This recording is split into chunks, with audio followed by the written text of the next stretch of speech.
Hi everyone, it's great to see you here. Today we are celebrating the fall season by just making this beautiful watercolor painting together. I love fall season. Fall season means a warm latte, a smell of an apple pie, nice cool breeze, rustling leaves. There's nothing to dislike about fall. If you haven't watched my video about the watercolor basics and the color wheel, I'm putting it up right here for you. This is going to be a great decoration for your house too. Let's paint.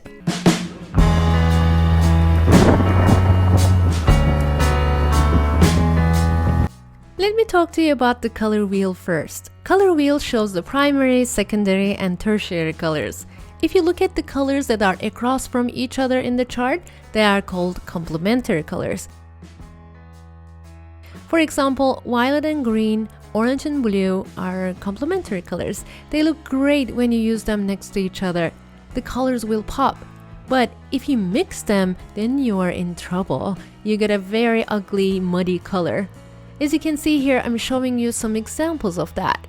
In my blog, you can find one of my posts about how to avoid muddy colors. There's also the warmth and coolness of colors to take into consideration, that's why. For example, although we mix the same colors both on the left and right, they give different results. Mix of blue and yellow and red and blue are the worst on the right and best on the left. Why? I explain it in detail in my blog, www.ecegürler.com/blog. So by using all these information we have now, let's decide on the colors we want to use in this painting.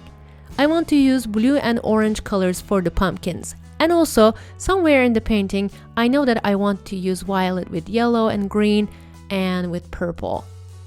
This way, they will look beautiful all together. But of course, I will have to make sure that they won't mix.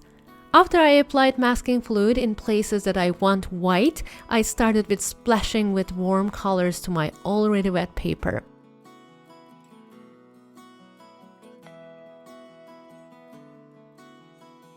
I used raw sienna and Windsor red, which is a bright red tone for this one, and I really wanted to use many different tones of orange here to give more depth to my pumpkin. If you ask how I got this nice warm reddish orange color, I mixed this bright red with raw sienna. Raw sienna is a brownish yellow color, which is beautiful fall color if you ask me, and that created a very nice orange with my bright red. Rather than the bright orange that I have, I decided to use this one.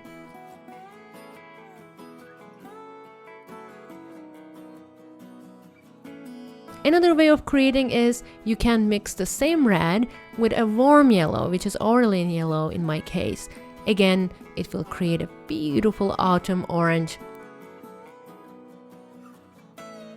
In my pumpkin, I tried to add the lightest layers first, and I added more and more red to my orange to get the dark red areas. Using watercolor pen was very helpful in terms of creating straight lines around the edges and getting small details in. You have more control over your brush with a watercolor pen. I love it.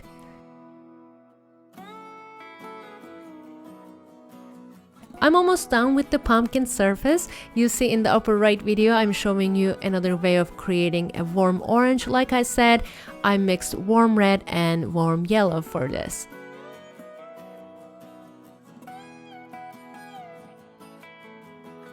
For the stem of the pumpkin, I only used Pale's Gray.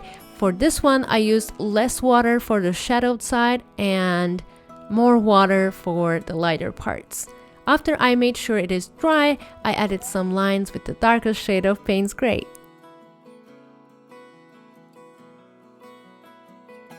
Here for the second pumpkin, as I said, I want to use blue, actually Payne's Gray, which is a grayish blue color, together with orange, but I also told you I shouldn't mix them. So on the left, I'm mixing them to show you why I shouldn't apply them together. On the right, I'm showing you how I created different tones of blue. I mixed Payne's Gray with lighter blue color, which is at the bottom, and also I used 2 shades of blue, to be honest.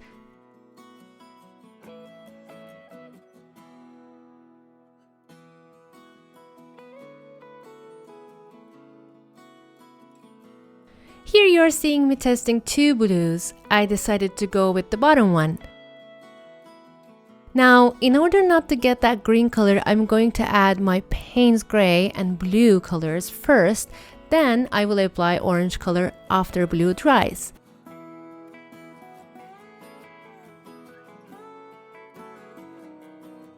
Also, be careful about the boundaries between the orange pumpkin and the blue one, because if you reactivate the orange, you will get a color like this. Yuck! Again, it is because they are complementary colors. Here, I would like to stop for 7 seconds to tell you something really important. If you want the fully narrated real-time video of this painting, it's available on my Patreon, patreon.com/ecegürler. Sorry for the interruption, let's continue our painting. Here I'm trying to add different blues, and I add more and less water to my Payne's gray and blue mix to get lighter and darker shades.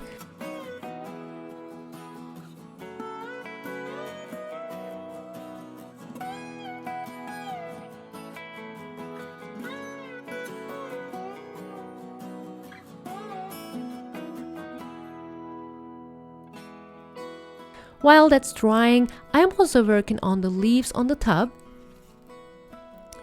They have this beautiful color of maroon. To get that, I mixed brown and violet, which I will show you in a second how.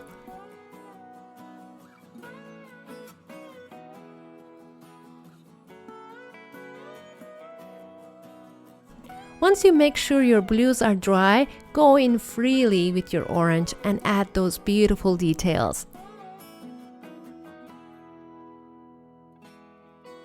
I added some green hue on the right as well, so that the violet and maroon pop more.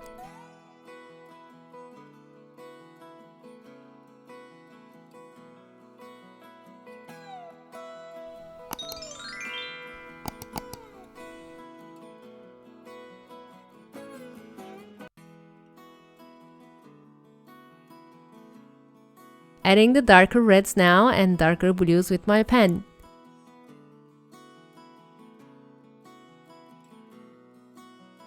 This pumpkin has a more complex stem and I want to make it darker this time. For the base, I used raw sienna again, then I will add a mixture of brown and black there to complete the stem.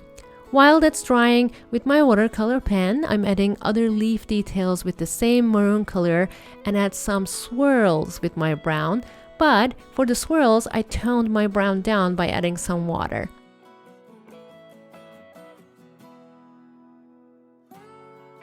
Here, there is this beautiful couple of leaves that I thought would look beautiful because violet and yellow are complementary colors. For the stem, as I said, I'm mixing black and brown, and here on the left, I want to show you how I got that beautiful maroon color and also the black and brown mix. I just mixed violet with my dark brown, and for the stems, I mixed brown and black. If you don't have violet in your set, you can always mix your dark brown with your red color, and you can just add more pigment to get the perfect color that you want. You can arrange the blackness or brownness however you want by adding more or less paint into your mix. For these flowers, I chose yellow because remember, violet and maroon pops more when they are used with yellow. They are complementary colors.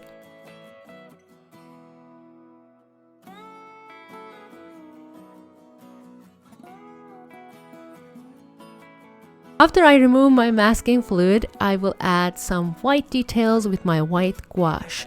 For white color, gouache is better than white watercolor as it is way more opaque and it is perfect for correcting your mistakes. As you see, using your color wheel to choose your colors really helps to get beautiful color combinations. I really hope that you like this tutorial and more to come. I post every Tuesday and Thursday for you. I'll see you in my next video. Bye! Thanks a lot for watching this video. If you like my videos, please don't forget to subscribe and visit my website ecegürler.com. Stay with art and love.